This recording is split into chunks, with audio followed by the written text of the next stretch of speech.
የተሰሎንቄን መጽሐፍ እየተማርን እንገኛለን። ዛሬ አራተኛው ክፍለ ጊዜያችን ነው።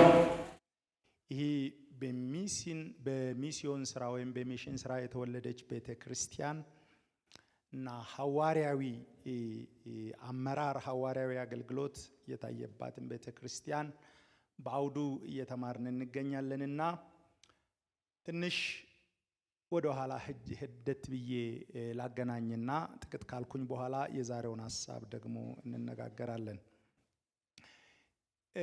ከመጀመሪያ ጀምራችሁ የነበራችሁ ካላችሁ ሲንጀምር ወደ ሐዋርያ ሥራ ምዕራፍ 16 ሄደን ቸርቿ እንዴት እንደተወለደች እግዚአብሔር የሱ መንግስት የሱ ወንጌል ያልተሰማበት ቦታ ሐዋርያ ጳውሎስን በሐዋርያዊ ቅባትና ተልእኮ እዛ ቦታ እንደላከ የመቅዶንያን አለቃ ተጋፍጦ አሸንፎ ቸርች በፊልጵስዩስ በተሰሎንቄ እንዴት እንደተወለደ ሰፋ ያለ ጊዜ ወስደን የመጀመሪያ ቀን አይተናል። ቸርቿ ከተወለደችና ከተተከለች በኋላ የቸርች መተከል ብቻ በቂ አይደለም። የእግዚአብሔር አጀንዳ ቤተ ክርስቲያን የገሃነም ደጅ የማይችላት የጸናች በመከራም በተግዳሮት መካከል የምትቆም የእግዚአብሔርን ብርሃን ሁሌ የምታወራ መሆን ስላለባት ስለ ቤተ ክርስቲያን መጽናት ሐዋርያው የሚልጃ ጸሎት የሚማልድ ልብ እንዳላቸው በሁለተኛ ቀን ስለ ሚልጃ በትኩረት አይተናል። የትኛውም የእግዚአብሔር ነገር ውጤት እንዲያመጣ፣ እንዲተከል፣ እንዲጸና፣ እንዲሰፋ ካስፈለገ ያለፈ የጸሎት ተጋድሎ የሚልጃ ተጋድሎ አስፈላጊነት ምዕራፍ 1 ላይ በትኩረት አይተናል። ያው ዩቲዩብ ላይ ስላለ ምናልባት ያልተከታተለ ሰው እዛ ላይ ማየት ይችላል። እሱን አየን። በሶስተኛው ሳምንት ወንጌል ሰብኮ ቸርች መትከል፣ ወንጌል ሰብኮ ሰዎችን ወደ ጌታ ማምጣት ብቻ አይደለም፣ መማለድ መጸለይ ብቻ ሳይሆን ቸርች በእኛ ምክንያት እንድትተከል እንድትጸና ፍሬ እንድታፈራ ካስፈለገ ያለፈ የፍቅር ልብ ሁልጊዜ ስለዛ የሚያስብ የሚሸከም ሐዋርያው ሲናገር ስለ እናንተ ሳስብ እንዳው ሕይወታችን ራሱ በጭማረነት ከአገልግሎታችን ጨምረን ብንሰጥ ራሱ ደስ ይለናል ብሎ ሰፊ ልብ የፍቅር ልብ አልፎ የሚያቀፍ ልብ እንዳለውና በእግዚአብሔር መንግስት ስራ በሚሽን ስራ እግዚአብሔር ምድር ላይ መንግስቱን ለማስፋት በሚያደርገው ተግባር ውስጥ ፍቅር ደግሞ ያለው ሮል በሶስተኛው ክፍለ ጊዜ በጣም በስፋት አይተናልና እነዚህን ስናገናኝ በዘመናችን የእግዚአብሔር ስራ ለመስራት ፍቃዱን ለማድረግ ወንጌልን ለማስፋት የሚስዮን ስራ ለመስራት ሰዎችን ወደ ጌታ ለማምጣት እነዚህ ኢንግሬዲየንቶች በጣም ኢምፖርታንት ናቸው። ሚልጃ፣ ፍቅር፣ ሄዶ ማገልገል ብቻ ሳይሆን ያን ህዝብ በልብ ተሸክሞ ስለዛ መጸለይ፣ ስለነሱ ቀንና ማታ ማሰብ፣ ከዛ በእግዚአብሔር ፊት ማቅረብ፣ ስለነሱ ደጋግሞ ማሰብ እና በፍቅር መከታተል አስፈላጊ መሆኑን አይተናል። ዛሬ እዚህ ላይ እንገነባለን። ምዕራፍ 3 ሙሉና ምዕራፍ 4 ከቁጥር 1 እስከ 12 ድረስ ያለውን ለማየት እንሞክራለን። ጌታ ይረዳኛል። ቤተ ክርስቲያን እንዳትጸና፣ ቤተ ክርስቲያን እንዳትሰፋ፣ ቤተ ክርስቲያን ፍሬ እንዳታፈራ ሰይጣን የሚጠቀማቸውን 3 የማዳከሚያ የመዋጊያ መንገዶቹን ከቃሉ አንስቼ እሱን ነገር እንነጋገራለን። አፕሊኬሽኑ ጋር ስንመጣ ቲፒካሊ በእኛም ዘመን የሚሆን የሰይጣን ስልት ነው። ታውቃላችሁ፣ ማንም ወታደር ለጦርነት ሲሄድ መታጠቁ ብቻ በቂ አይደለም። የጠላት አሰራሩን የጠላት መንገዱን ማወቅ ለድሉ በጣም ወሳኝነት አለው። ይህን ስለሚያውቅ ሐዋርያው ጳውሎስ ሁለተኛ ቆሮንቶስ ምዕራፍ 2 ቁጥር 11 ላይ ምን አለ? በሰይጣን እንዳንታለል ሐሳቡን አንስትምና እንዴት ነው ቅዱሳን የሚደክሙ? እንዴት ነው ቤተ ክርስቲያን የምትደክመው? ወደ ተልእኮዋ ወደ ጥረዋ እንዳትሄድ ሰይጣን እንዴት እንደሚዋጋ የተሰሎንቄን ቅዱሳን ሊዋጋ ያሰበባቸው መንገዶች ዛሬ እንማራለን ማለት ነው። 3 የሰይጣን ማዳከሚያ መንገዶች ቅዱሳንን ለማዳከም፣ ቅዱሳንን አፍ ለማዘጋት፣ ቅዱሳንን ከተልኳቸው ለማሰናከል ሰይጣን የሚጠቀማቸውን ፖል በመንፈስ ቅዱስ የገለጣቸውን ነገሮች ባለን ጊዜ እናነሳለን። ስለዚህ ምዕራፍ 3 እያነበብኩኝ እያብራራሁ ይሄዳለው። አንደኛ ተሰሎንቄ ምዕራፍ 3 እንዲህ ይላል፣ ስለዚህ ወደፊት እንታገዝ ዘንድ ባልተቻለን ጊዜ በአቴና ብቻችንን ልንቀር በጎ ፈቃዳችን ሆነ። ጳውሎስ ይህን እንደዚህ አይነት ነገር ሲያወራ ትላንትና ከነሱ ጋር በነበራቸው ቆይታ የገጠማቸው ተግዳሮት፣ ከተግዳሮቱ የተነሳ ከተሰሎንቄ ሲሰደዱ ከተሰሎንቄ ወደ ቤሪያ፣ ከቤሪያ ወደ አቴና ሄደው ደግሞ በገበያ ስፍራ ወንጌል ሲሰብኩ ሁከት ተነስቶ እንደዚሁ ርብሻና ሽብር ሲፈጠር እሱን ትተው ወደ ቆሮንጦስ የሄዱበትን ታሪክ እያነሳ ነው የሚያወራው። ስለዚህ የጋራ ባክግራውንድ ያላቸው የጋራ ታሪክ ያላቸው ሰዎች እንደሚያወሩ ነው ቃሉን መረዳት ያለብንና የሆነን እነሱም የሚያውቁት እሱም የሚያውቀውን ታሪክ ነው የሚያነሳው። ምን ይላል? ወደፊት እንታገዝ ዘንድ ባልተቻለን ጊዜ የሆነ ቦታ መቆየት፣ በተሰሎንቄ መቆየት፣ በቤሪያ መቆየት፣ እዛ አካባቢ መቆየት ባልቻልን ጊዜ አቴና እንድንቆይ አሰብን። ስለ እምነታችሁ እንዲያጸናችሁና እንዲመክራችሁ ወንድማችንን የእግዚአብሔርን አገልጋይ ከኛ ጋር አብሮ በክርስቶስ ወንጌል የሚሰራውን ጢሞቴዎስን ላክ ነው። አባታዊ ሄርት ሲኖር መስበክ ብቻ ሳይሆን የሰበክነው ወደ ጌታ ያመጣነው አካል ተተክሎ ጸንቶ ፍሬ አፍርቶ እንዲሄድ የሚፈልግ ልብ ሲኖር አታርፉም። በሐዋርያ ሥራ ትረካ መሰረት ይሄ መልእክት ሲጻፍ ቆሮንጦስ ሆኖ እንደጻፈ ይታሰባልና በዛ መካከል ብዙ ከተሞች አልፏል። እንደ ሐዋርያ ሥራ ምዕራፍ 17 ወደ ተሰሎንቄ መጥቶ 3 ሳምንት ብቻ ነው ቆየው። ከ3 ሳምንት በኋላ ሰዎቹ ሁከት ሲያነሱ ከተማውን ለቀው ወደ ቤሪያ ሄዱ። ቤሪያ ትንሽ እንደቆዩ ወደ አቴና ሄዱ። ከአቴና ስለዚህ የሆነ ቦታ ሄጄ ያገለገልኳቸው ህዝቦች ናቸው አሁን ራሳቸውን ይችላል ብሎ አልተወም። ስለዚህ ስቲል ወደ ኋላ ሄዶ ስለነሱ ያስባልና ከናንተ በራቅን ጊዜ በነበርን ጊዜ የነበረው መከራ ድንገት አድክሟችሁ፣ ድንገት ተስፋ አስቆርጧችሁ ከእግዚአብሔር መንገድ ሊያስመልሳችሁ ይሁን ወይስ እዛው ጸንታችሁ ይሁን የሚለው በጣም አሳስቦኝ ስለነበረ ስለ እምነታችሁ እንዲያጸናችሁ እንዲመክራችሁ ወንድማችን የእግዚአብሔር አገልጋይ ከኛ ጋር አብሮ በክርስቶስ ወንጌል የሚሰራ ጢሞቴዎስን ላክ ነው። በዚህ መከራ ማንም እንዳይናወጥ ለዚህ እንደተመረጥ ራሳችሁ ታውቃላችሁና።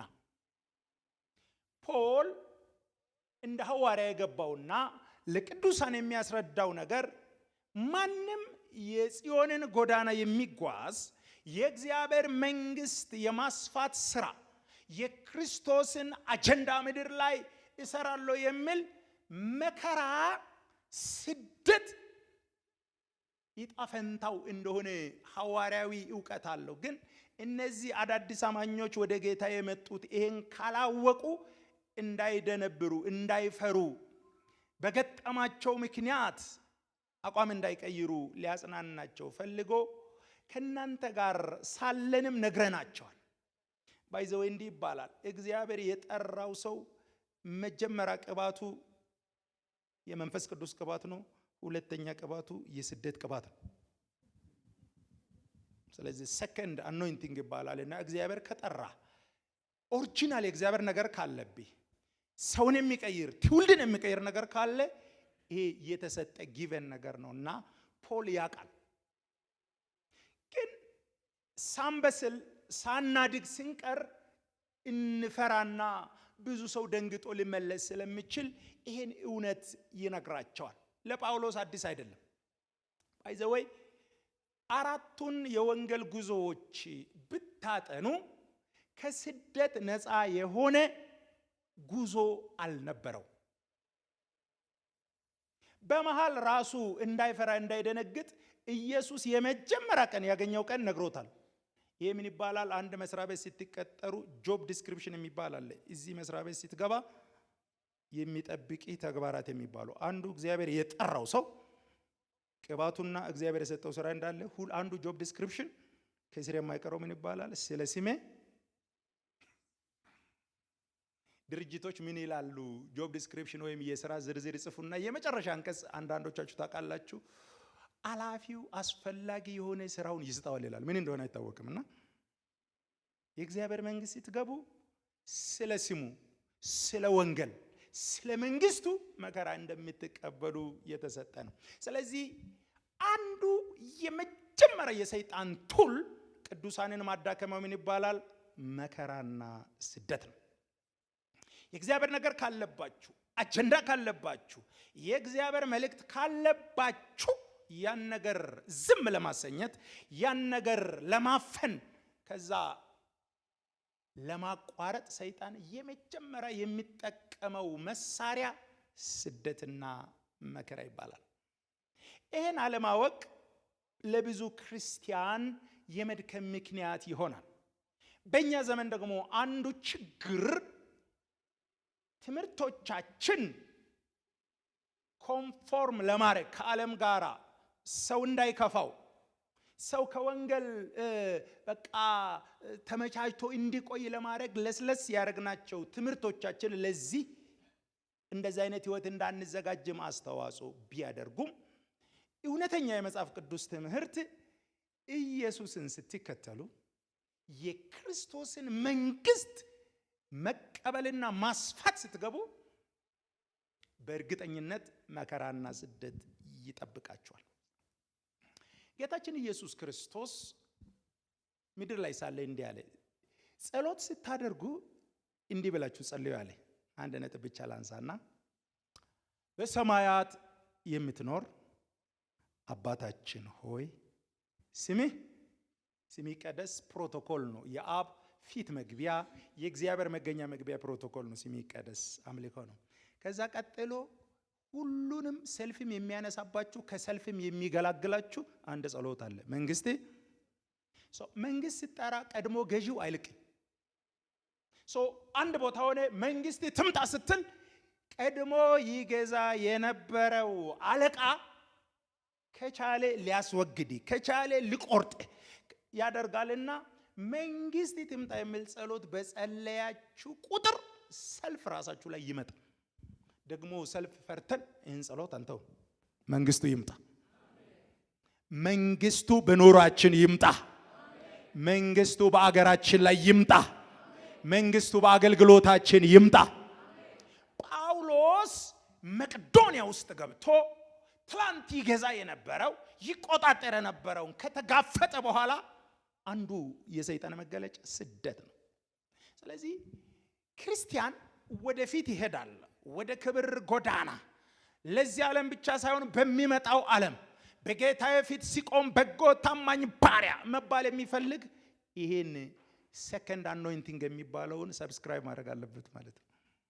ይሄ የማባበያ ትንቢት የለንም። አይዞ ችግር አይደርስብህም ምንም አይደርስብህ ቢለምለው ሕፃን ሳለን እንዳንደነበር ያሉት ድምጾች ናቸው። እየበረታ ስትሄድ ግን መንግስቱን ከጠራ ግዛቱን ከጠራ ክርስቶስን ከወከልክ ይሄ ልትቀበል ይገባል። ስለዚህ እዚህ ላለነው ጉባኤ በዚህ ቪዲዮ የምትመለከቱት በእውነት ኢየሱስን የሚጠራ በእውነት የኢየሱስ ክርስቶስ ወታደር ነኝ የሚል ምን አለበት? መከራና ስደት። ስለምኑ? ስለ ስሙ፣ ስለ መንግስቱ፣ ስለ ቃሉ። ቁጥር 3 ላይ ጳውሎስ ይሄን በሚገርም ሁኔታ በዚህ መከራ አይሁድን አስነስቶ ሃይማኖተኞችን አስነስቶ እናንተን ቢያስፈራራ መከራ ቢያመጣባችሁ ቢያስጨንቃችሁ እንዳትናወጡ። this is prescription ነው። አንድ ጊዜ ሐዋርያት ኢየሱስ ክርስቶስ ጋር ያወራሉ። የዚህ ፓርት ባይሆንም ስለ መከራ ላንሳና ማርቆስ ወንጌል ምዕራፍ 10 ከ17 ጀምሮ አንድ ወጣት ሰውዬ ጎበዝ የሆነ ሰውዬ ኢየሱስን መንገድ ላይ ያገኘ ይላል። ከዛ ስለ እግዚአብሔር መንግስት መቀበል እዛው ስለ መግባት ጠየቀ እና ኢየሱስ ክርስቶስ አመጣጡን አይቶ መጀመሪያ ሕግ ጠብቅ ያለው ስል ያለኝ ሽጥና ተከተለኝ ስል ሰውየው አኩርፎ ሄደ፣ ፊቱ ጠቆረ ይላል። ከዛ ይሄ ላይ ተመስርቶ ሐዋርያት አንድ ጥያቄ ያነሱ። እኛ ቆይ አለ ጴጥሮስ ቢዝነስ ጥለን ነው የመጣ ነው። የአሳ ቢዝነስ የአሳ ኢንዱስትሪ ጥለን ነው የመጣ ነው። ፋሚሊ ጥለን ነው የመጣ ነው።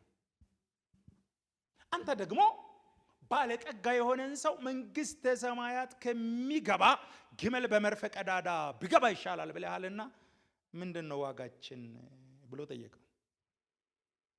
ኢየሱስ እንዲህ አለ፣ እኔ መንግስቱ ንጉስ ነኝ። እውነት እላችኋለሁ ስለ ስሜ ስለ መንግስት ብሎ ቤቱን፣ ትዳሩን፣ ባት፣ እናት ያለውን ወሳኝ የሚሉትን ነገሮች የተወ በዚህ ዘመን 100 እጥፍ ከምን ጋር? ከስደት ጋር። አላነበባችሁም? 100 እጥፍ ብቻ ሳይሆን 100 እጥፍ ከምን ጋር? አሁን እንደዚህ አይነት ትምህርት የሚያስበረግግ ትምህርት አይደለም። ይሄ ሳል ለሆነ ማቹር ለሆነ ሰው የሚነገር ነውና 100 እጥፍ ማለት እኔን ለወከለ የኔ ወታደር ሙሉ ኃላፊነት ወስዳለሁ። ስለ ኑሮም ስለምኑም ግን ከምን ጋር? ከስደት ጋር በሚመጣው ዓለም የዘላለም ህይወት የማይቀበል ማለት ሶ እንዲህ አይነት ነገር የታወቀ ነው። ኢትስ ጊቨን።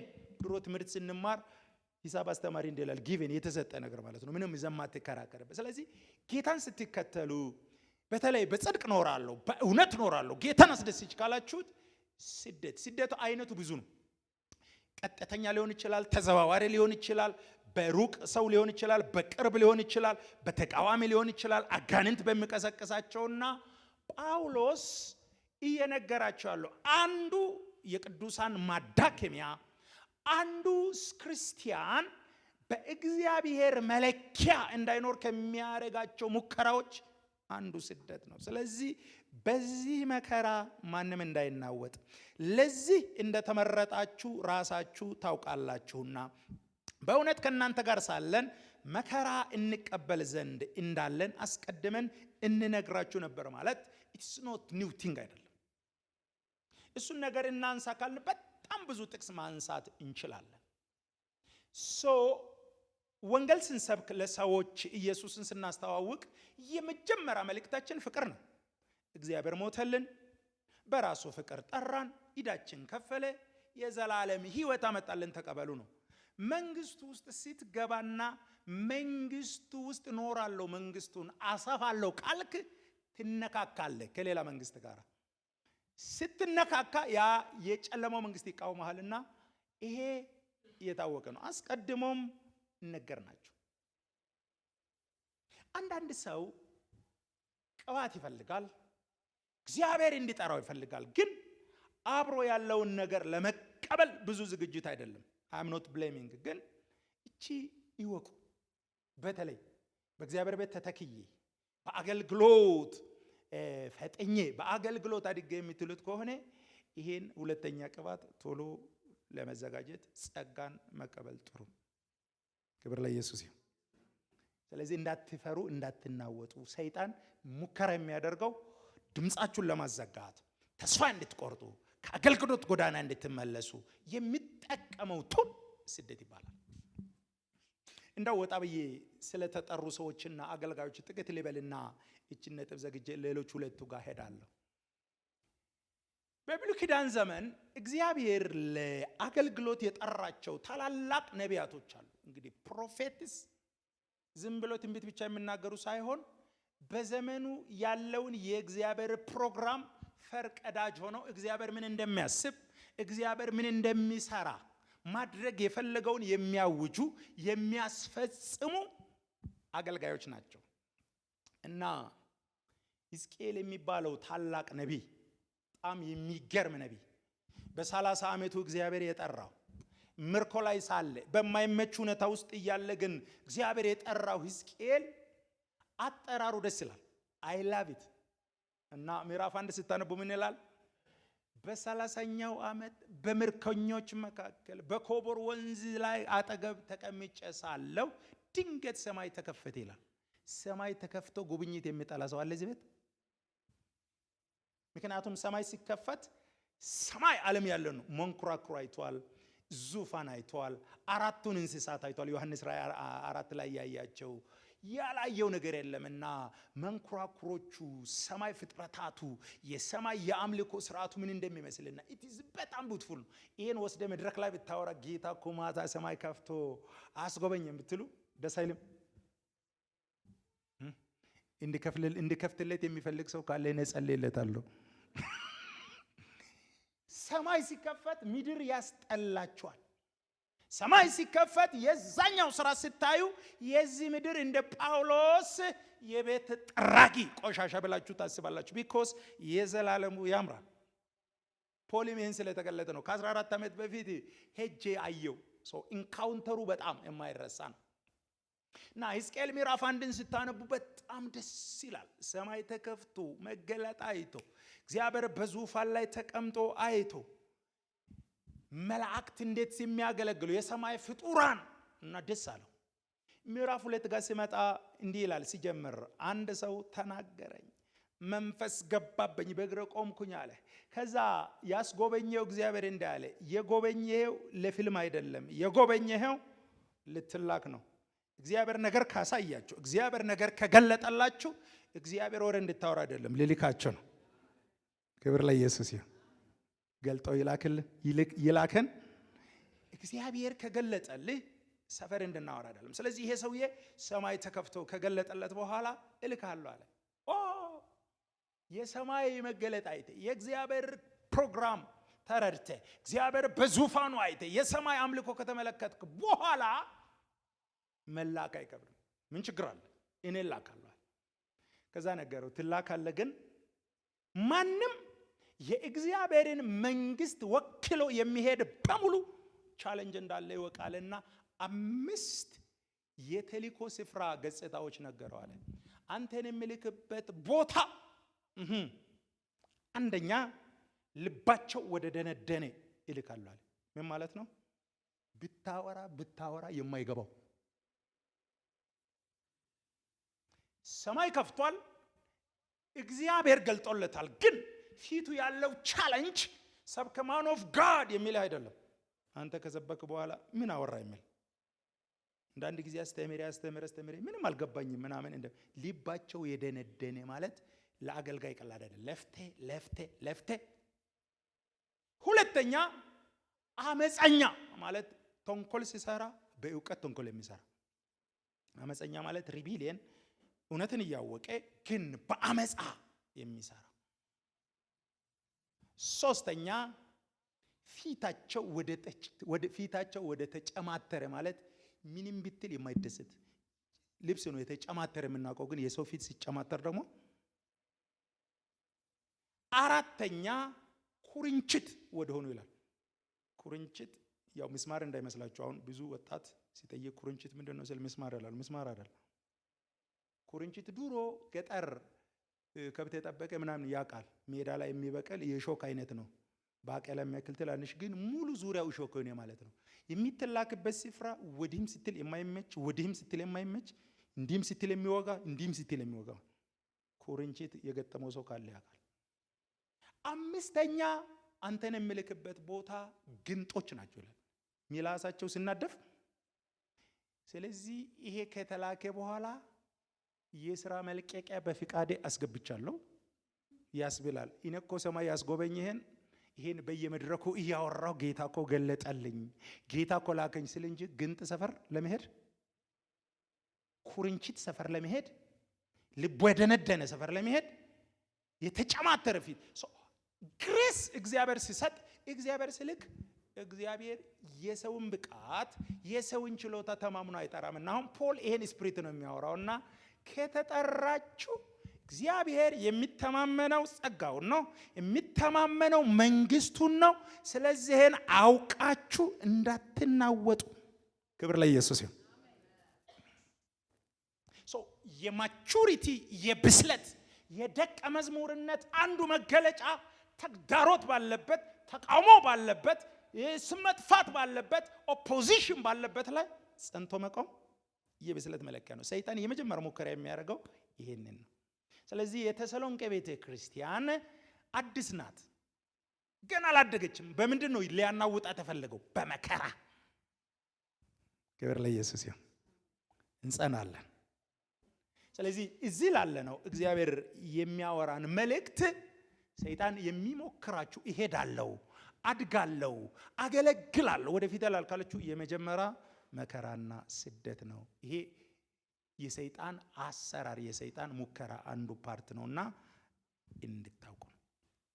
ስለዚህ ይሄን ብዬ በጣም ፈራናልና በእውነት ከናንተ ጋር ሳለን መከራ እንቀበል ዘንድ እንዳለን አስቀድመን እንነግራችሁ ነበር። እንዲሁ ደግሞ ሆነ። እንዲሆነ ማለት አሁን ያወራ ነው እንትን አይደለም። በቃ ደረሰባችሁ። አዲስ ሰው መከራ ሲቀበል ባይዘወይ ወንጌል የሰበከው ሰው ይሳቀቃል። ቢኮዝ ምን ነው በእኔ ምክንያት ሰላማዊ የነበረ ሰው ችግር ውስጥ ከተትኩ ብላችሁ ሁሉ ትፈራላችሁ። ቢኮዝ ትላንት ያልደረሰበት ይደርሳል። በቃ ተቃውሞ ይመጣበታል። ቢዝነስ ከሆነ ሰይጣን ቻሌንጅ ያደርጋል እና እንዲሁም ሆነ እና ይህን ታውቃላችሁ። ስለዚህ እኔ ደግሞ ወደፊት ይታገዝ ዘንድ ባልተቻለ ጊዜ ፈታኝ ምናልባት ፈትኗችሁ ድካማችን ከንቶ ሆኗል ብዬ እምነታችሁን ለማወቅ ጢሞቴዎስን የላኩት ለዚህ ነው። ግን ጢሞቴዎስ መጥቶ ሲነግረን በጣም ደስ አለኝ። እምነታችሁ ጽናታችሁን ሲሰማ ጌታን ባረኩ። አዲስ ብትሆኑም አልተናወጣችሁም፣ አዲስ ብትሆኑም ስፍራ አልለቀቃችሁም፣ አዲስ ብትሆኑም። ስለዚህ ሙከራው አልተሳካለትም ማለት ነው የሰይጣን። ስለዚህ መልእክቱ የመጀመሪያ ጌታን ከተቀበላችሁ ወደ አገልግሎት ሄዳለሁ ካላችሁት የሚጠብቃችሁ ስደትና መከራ የሚል ነው። በርቱ። ስትጸኑ ለኛም አክሊል ነው፣ ለኛም ደስታ ነው። ኢየሱስ ክርስቶስ ሲገለጥ ሽልማት ክብር ይሰጣቸዋል ብሎ ይናገራል። ወደ ሁለተኛው ልሂድ። ምዕራፍ 4 ከቁጥር 1 እስከ 8 ላይ ደግሞ ሁለተኛ ሰው ጌታን ካወቀ በክርስትና ጎዳና ሄዳለሁ ስል ሰይጣን የሚፈትነው ፈተና በመከራ ካልቻለ በማርከስ ኃጢአትን አሰርቶ በእግዚአብሔር መንግስት ሕጋዊነትን አሳጥቶ በእግዚአብሔር መንግስት ውስጥ ሕጋዊነት ከሌላችሁ በእግዚአብሔር ዘንድ ተቀባይነት ስለማይኖራችሁ ኃይል አልባ አቅም አልባ ትሆናላችሁ። ባይዘወይ ስለ ቅድስና ስለ ንጽህና ከተወራ እግዚአብሔር ጎሎት አይደለም ኮንትሮ በእግዚአብሔር መንግስት ውስጥ በኃይል በፓወር ለመንቀሳቀስ ተጽዕኖ ለማምጣት በንግግራችን በአገልግሎታችን ኢምፖርታንት ነው። ስለዚህ ሰይጣን በስደት ካቃተው ምንድነው የሚያደርገው? ከእግዚአብሔር ጋር እንድንጣላ፣ ከእግዚአብሔር ጽድቅ እንድንጎድል፣ ከእግዚአብሔር ሕይወት እንድንጎድል ኃጢአትን በማሰራት ኃጢአትን በማነካካት ፓወር አልባ ኃይል አልባ እንድንሆን ያደርጋል። ሁለተኛ የሰይጣን ፈተና ነው። አንደኛው ስደት ነው። ሁለተኛ በትምህርት መልክ ሊሆን ይችላል፣ በማድከም ሊሆን ይችላል፣ አካባቢያዊ ተጽዕኖ በማምጣት ሊሆን ይችላል። እና ጳውሎስ ስለገባው ምዕራፍ 4 ከቁጥር 1 እስከ 8 እንዲላል እንግዲህ በቀረውስ ወንድሞች ሆይ ልትመላለሱ እግዚአብሔርም ደስ ልታሰኙ እንዴት እንደሚገባችሁ ከኛ ዘንድ እንደተቀበላችሁ እናንተ ደግሞ እንድትመላለሱ ከፊት ይልቅ ትበዙ ዘንድ በጌታ በኢየሱስ እንለምናችኋለን፣ እመክራችኋለን። በጌታ በኢየሱስ የትኛውም ትእዛዝ እንደሰጠናችሁ ታውቃላችሁና ይህ የእግዚአብሔር ፈቃድ እርሱ መቀደሳችሁ ነው። ሆሊነስ የሞራል ትምህርት አይደለም። በእግዚአብሔር መንግስት ውስጥ ህጋዊ ሆኖ መንቀሳቀሻ ክራይቴሪያው ሆሊነስ ነው። ለዛ ነው መጽሐፍ ቅዱስ ሲያስተምር አስቀድማችሁ መንግስቱንና ጽድቁ ማለት ከአባት ጋራ በህጋዊነት ለመሄድ በትክክል ለመሄድ ወደ እግዚአብሔር መለኪያ መግባት ያስፈልጋል። ስለዚህ ሰይጣን በመከራ ሲያቅታችሁ፣ በስደት ሲያቅታችሁ፣ በር በመዝጋት ጓደኛ በማስነሳት የሆነ በማድረግ ሲያቅተው ሁለተኛ የሚያደርገው ምንድነው? ማኖን ማስነካት ነው። ኃጢአትን ማለማመድ ነው። በሚቻለው መጠን በድካም ሊሆን ይችላል፣ አስተምሮ ሊሆን ይችላል። ያን ጊዜ ኃይል አልባ ትሆናላችሁ። የእግዚአብሔር መንግስት ባይዘወይ በጩኸት አይደለም መልስ የሚሰጠው፣ በትክክለኛ ራቸስነስ ወይም ጽድቅ ማለት ከአባት ስርዓት ከአባት ህግ ጋራ ልክ ሆኖ መቆም ማለት ነው። righteousness right stand with God ማለት ነው። የእግዚአብሔር ሕግ ጋራ ትክክል ሆነን ስንገኝ መንግስቱ ከኛ ጋር ይሆናል። የእግዚአብሔር እጅ ከኛ ጋር ይሆናል። የእግዚአብሔር አብሮነት ከኛ ጋር ይሆናል። ሰው ከእግዚአብሔር ሕግ ከጎደለ ኃይል አልባ ነው የሚሆነው። ስለዚህ ሰይጣን ደግሞ ሕጋዊ ያልሆነ አቅም የሌለውን ሰው አይፈራም። ስለዚህ በመከራ ካቃተ ሁለተኛ የሚያደርገው ምንድነው? ማርከስ ነው። አንዳንድ ነጥብ ላንሳ ከብሉይ ኪዳንም ትንቢተ ኢሳይያስ ምዕራፍ 6 ላይ ይሄ ናሽናል ፕሮፌት አገር አቀፍ አገር ብቻ ሳይሆን ዓለም አቀፍ የሆነው ነቢይ ኢሳይያስ አገልግሎት ሲጀምር መጀመሪያ አካባቢ ያገለገለ ነበር እና ሲያገለግል የሱ ጽድቅ የሱ ቅድስና ከጓደኞቹ አንፃር ጥሩ ነበር እና ምዕራፍ 1 2 3 ብዙ ሌላ ተኮር ነበር። ወየውላችሁ ተመለሱ ይላል። ብትመለሱ ሰይፍ ይበላችኋል። ምዕራፍ 2 ላይ ሕዝቤ አላወቀም እግዚአብሔር ተራራ ብሎ ይናገራል። ሕዝቤ የምስራቅን ሰዎች አመል ለመደ። ምዕራፍ 3 ጋር ስትመጡ ኢየሩሳሌም ላይ ስለሚደርስ የእግዚአብሔር ፍርድ ይናገራል። እንደዚህ ምዕራፍ 4 ምዕራፍ 5 ላይ እስራኤል ምንድነው እግዚአብሔር አጎደልኩብሽ ይላል። 6 ጋር ሲደርስ ወደ ፓወርፉል ተጽዕኖ አምጪ እግዚአብሔር ላይ ያስገባው ሲፈልግ ምን አሳየው? የእግዚአብሔር ፕሬዘንስ ጋር አሳየው። ስለዚህ ኦዚያን በሞተበት ዓመት ሰማይ ተከፍቶ እግዚአብሔር ከፍ ባለና በትልቅ ዙፋን ተቀምጦ ከጓደኞቹ ይልቅ ከሰፈር ይልቅ እኔ ጻድቅ ነኝ ብሎ የሚያስበው የእግዚአብሔር መገኘት ጋር ሲመጣ አየራሱ ከጓደኛ ይልቅ ጥሩ ልትሆን ትችላለህ። የእግዚአብሔር ፕሬዘንስ ጋር ስትመጣ ግን ስለዚህ እግዚአብሔር ይሄን ሰው ለዓለም ለእስራኤል ለሚመጣ የእግዚአብሔር ፕሮግራም ሊልከው ስለሆነ ይሄን ሰው ወደ አንድ ራንክና ሌቭል ማምጣት አለበትና ዙፋን ተቀምጧል። ሲያይ እዛ ሁሉ ነገር ንጹህ ነው። ሐሳብ ንጹህ ነው። ንግግር ንጹህ ነው።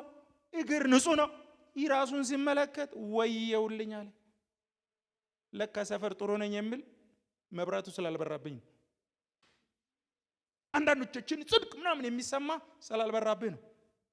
ሲያበራ እግዚአብሔር ሲያገኝ ምንኛ የተጎሳቆልኩ በደከሜ በጣም በኃጢአት በተሞላ ውስጥ የሚኖር ነኝ ወየው ጠፋው ስል እግዚአብሔር እንዳለ ትክክል ነው። ሪፈረንሱን ማወቂ እንዲህ ሆነ ፓወርፉል የሆነ ተጽዕኖ አምጪ አገልግሎት ማገልገል አይቻልምና መታጠብ አለብኝ ያለና አንዱ ሱራፌል ፊም እሳት ወስዶ እየበረረ ወደነ መጣና ከንፈረን ዳሰሰው።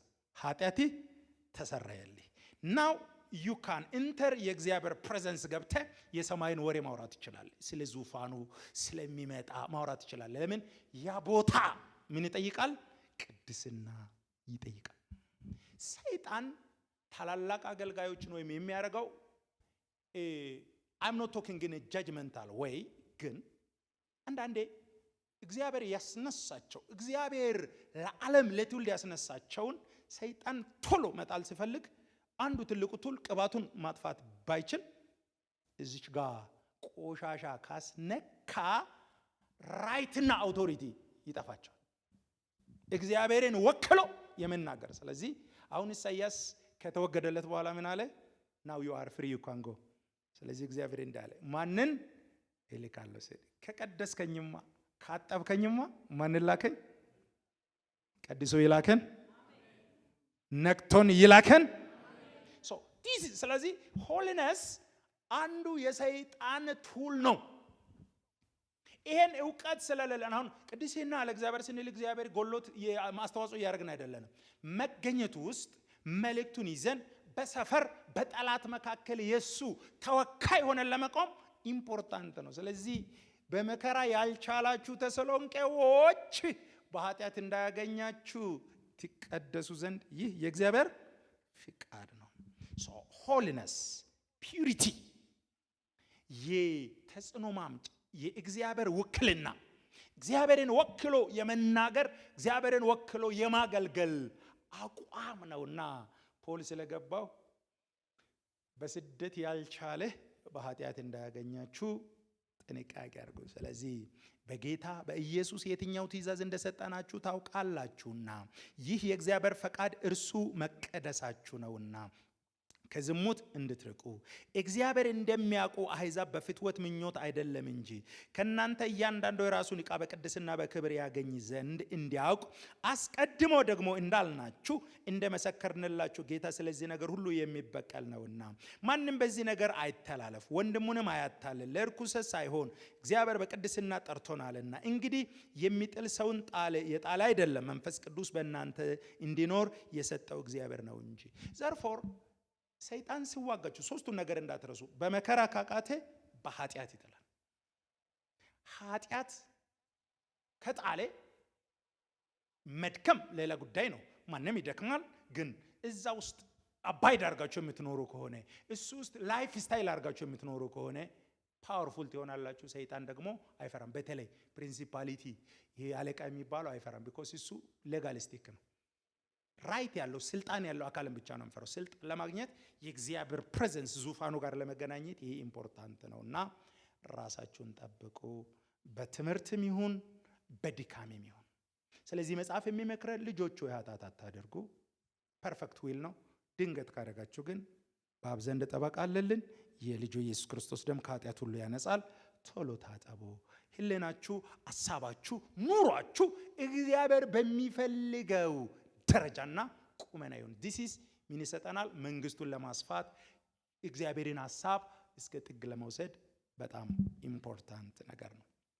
ስለዚህ ሁለተኛ ሰይጣን አማኞችን የሚዋጋበት ወይም የሚያዳክምበት፣ ከክብር የሚያጎልበት፣ የጀመሩት ስራ እንዳይሰሩ ከሚያደርግበት በኃጢአት ማዳከም ነው። ቢኮዝ ሰማይ ቤት ስትሄዱ ብዙ ይሄ የንግግር ችሎታ የሰው ምናምን አይደለም የምሰራው። ከእግዚአብሔር righteousness ከእግዚአብሔር ጽድቅ ጋራ ትክክል ሆኖ መገኘት አስፈላጊ ስለሆነ፣ ስለዚህ ተሰሎንቆችን እየመከረ ያለው በዚህም ተጠንቀቁ፣ በመከራም ጽኑ፣ በዚህም ተጠንቀቁ።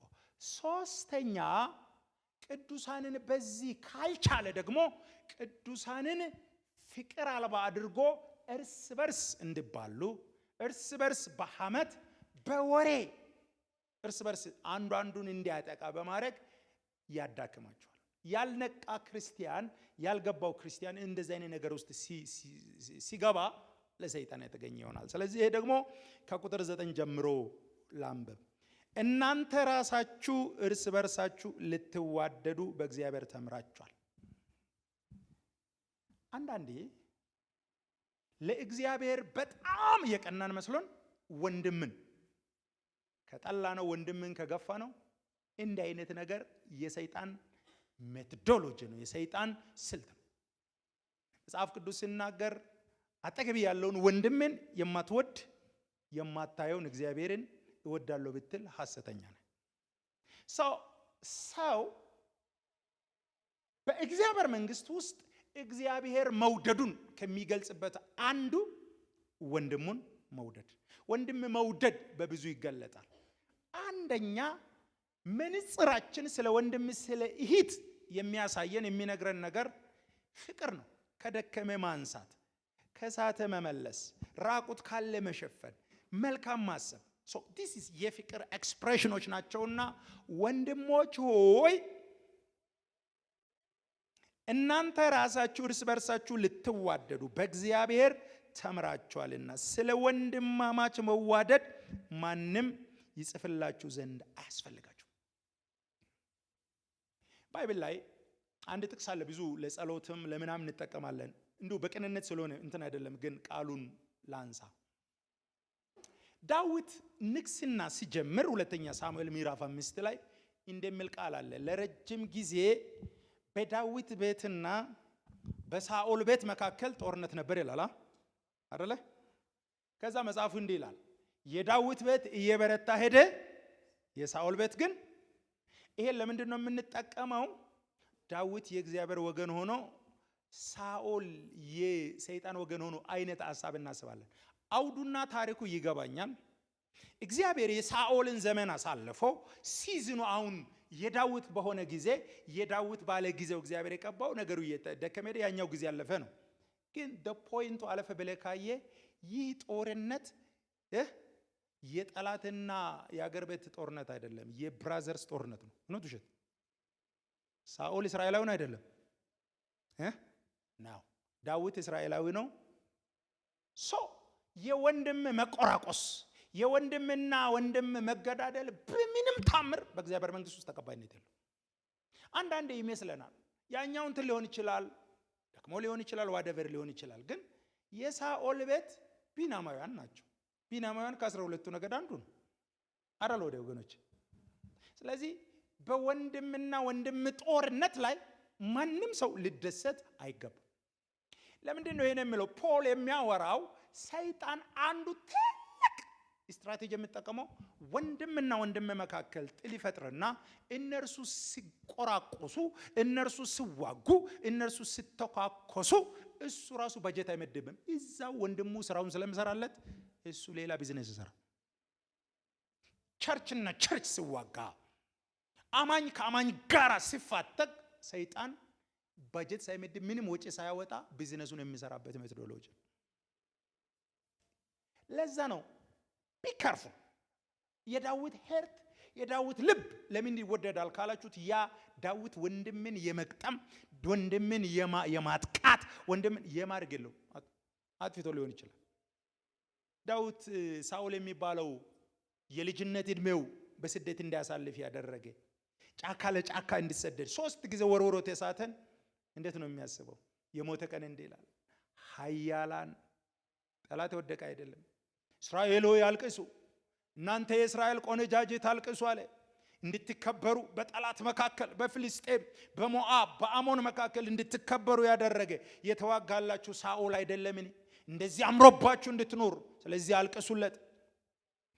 የሱን ሞት በጌት ውስጥ አታውሩ። በፍልስጤም ሰፈር በአስቀሎና አትበሉ። በጠላት ሰፈር ለምን? የእስራኤል ክብር ወድቋል። ጠላት ወደቀ አይደለም። ይሄ ማቹሪቲ አንዱ ብስለት ሰይጣን እንዴት ቸርችን ያዳክማል፣ እንዴት ቅዱሳንን ያዳክማል? እርስ በርስ በማዋጋት ምናልባት እንትን ልትል ትችላለች። ጥፋት አለ፣ ጥፋት ሊኖር ይችላል። የእግዚአብሔር ፍቅር ከጥፋት ይበልጣል። ወንድሞች ሆይ እኔ የሚነግራችሁ ሰይጣን በመከራ ካቃታችሁ፣ በኃጢአት ካቃታችሁ እርስ በርስ በማዋጋት እርስ በርስ በማቆራቆስ በመተኳኮስ ኢነርጂን፣ ገንዘብን፣ ጥላቻን፣ ምረትን እንድትዘራ ውስጣችሁ እንዲበቅል ያደርግና ስለዚህ በእግዚአብሔር ተምራችኋል፣ ስለ ወንድማማች መዋደድ ማንም ይጽፍላችሁ ዘንድ አያስፈልጋችሁም። እንዲሁ በመቅዶንያ ሁሉ ላሉት ወንድሞች ሁሉ ታደርጋላችሁና። እያደጋችሁበት ያለው ላቭ ኢት ኢዝ ጉድ ነው። ሌላለው እግዚአብሔር በኃይል ካሰባችሁት ብዙ ኃይል አለ። ኃጢአተኛን አጠፋለሁ ካለ ብዙ ሰራዊት አያስፈልግም። በቃ ጥፋ ካለ ይጠፋል።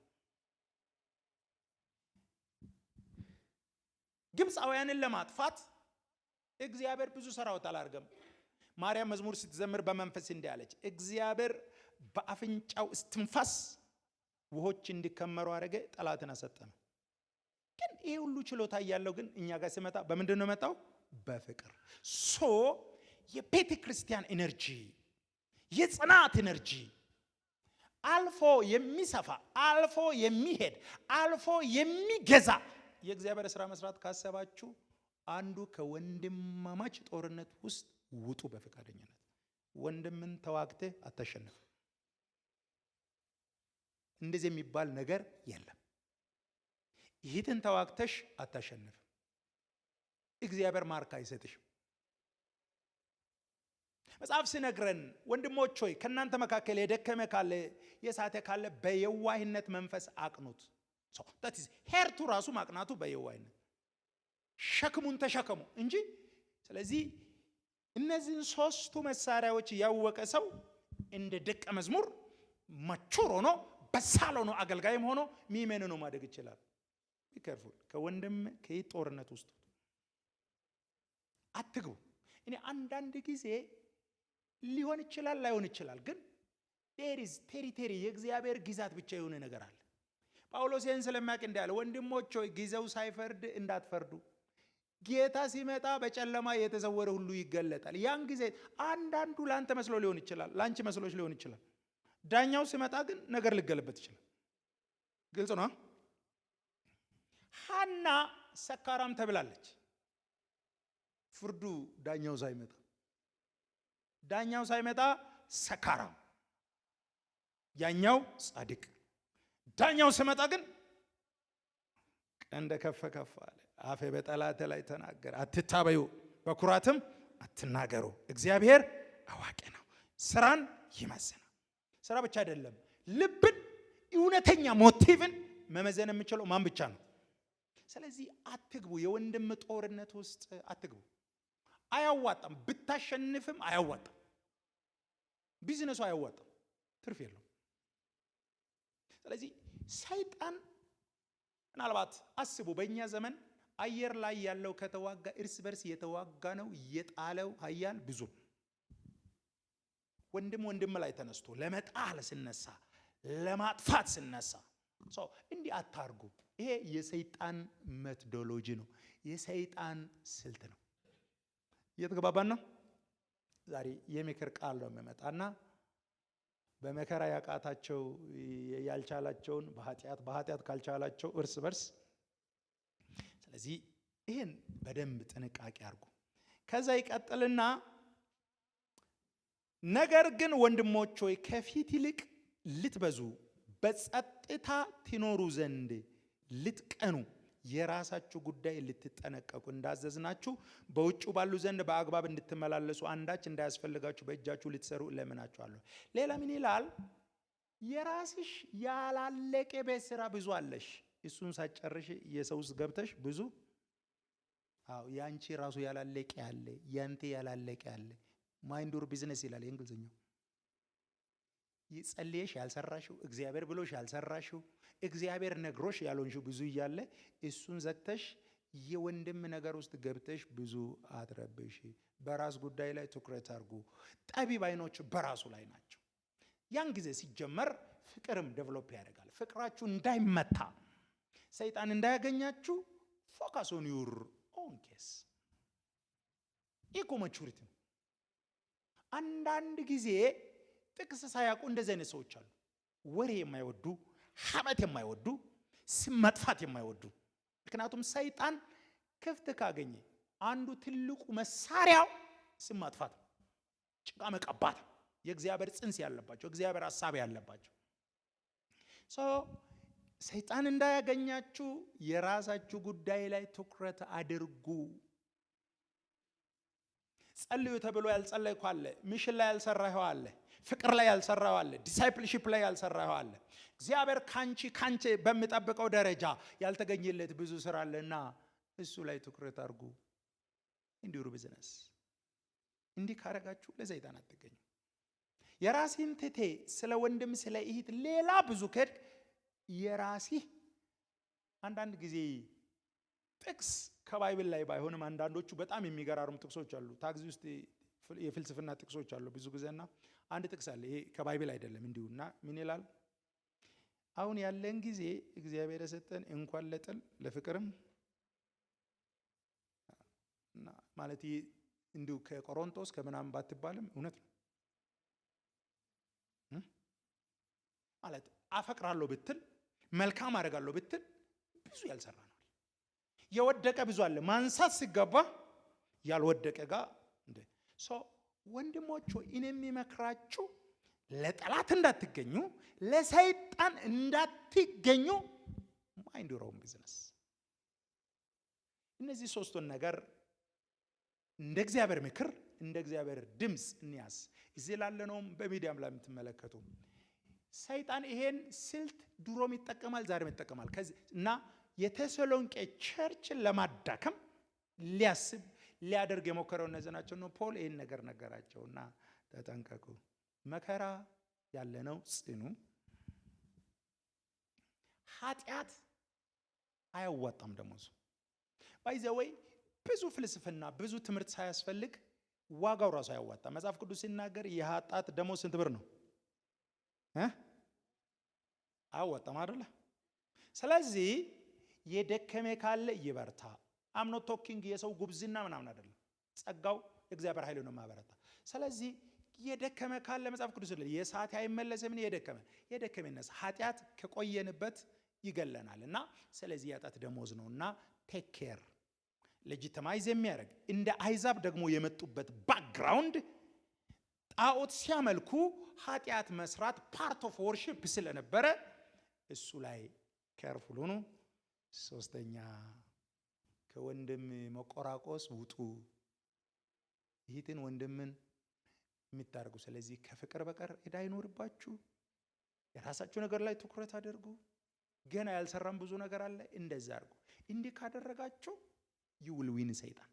እንደ ቸርች ትጸናላችሁ፣ እንደ ግለሰብ ትጸናላችሁ፣ እንደ ቤተ ክርስቲያን ጸንታችሁ ትሄዳላችሁ። ክብር ለኢየሱስ ይሁን። ሃሌሉያ። እግዚአብሔር በምክሩ ግሩም ነው።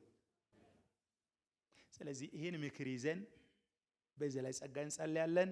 ጸልየን እንጨርሳለን። ዛሬ እነዚህን ሶስቱን ምክር ይዘን ነው የምንሄደውና እንጸልያለን። ሃሌሉያ።